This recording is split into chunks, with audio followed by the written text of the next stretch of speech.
आगामी विधानसभा निवडणुकीमध्ये स्वराज्य संघटना आणि प्रहार संघटना एकत्र लढण्याची शक्यता, दोनही संघटनांमध्ये चर्चा सुरू।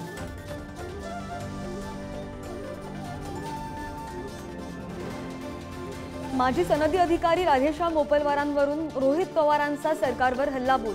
मोपलवारांची 3000 कोटींची संपत्ती कशी, त्यांच्या डोक्यावर कुणाचा हात, रोहित पवारांचा सवाल। विधान परिषद निवडणुकांच्या अनुषंगाने महायुतीची आज महत्त्वाची बैठक। शिंदे फडणवीस अजितदादांच्या उपस्थितीमध्ये चर्चा। विधिमंडळामध्ये महायुतीच्या गटनेत्यांसह मुख्य प्रतोदांची सुद्धा खलबत। विधान परिषद निवडणुकीसाठी महाविकास आघाडी आणि महायुतीकडून मतांची जुळवाजुळव। 3 मतं असणाऱ्या बवियाच्या हितेंद्र ठाकूर यांची फडणवीसांनंतर शरद पवार आणि अजित पवारांसोबत सुद्धा बैठक।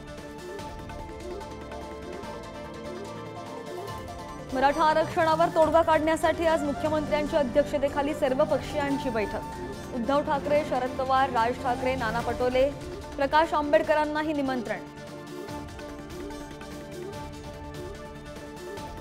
बारसू रिफायनरी विरोधकांचा आज मोर्चा। मुंबईच्या आझाद मैदानावर मोर्चा निघणार।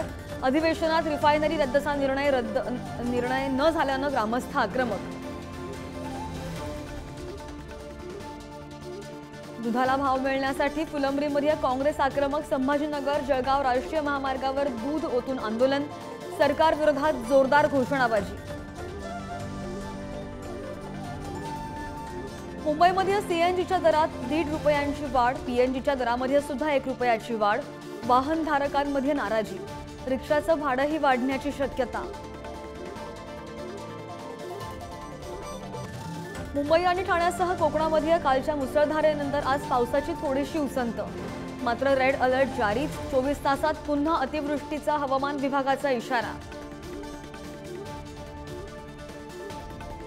नागपूरमध्ये भरधाव स्कूल बसच्या धडकेमध्ये सायकल स्वार वृद्धाचा मृत्यू। अपघाताची घटना सीसीटीव्हीमध्ये कैद। आरोपी बस चालकाविरोधात गुन्हा दाखल।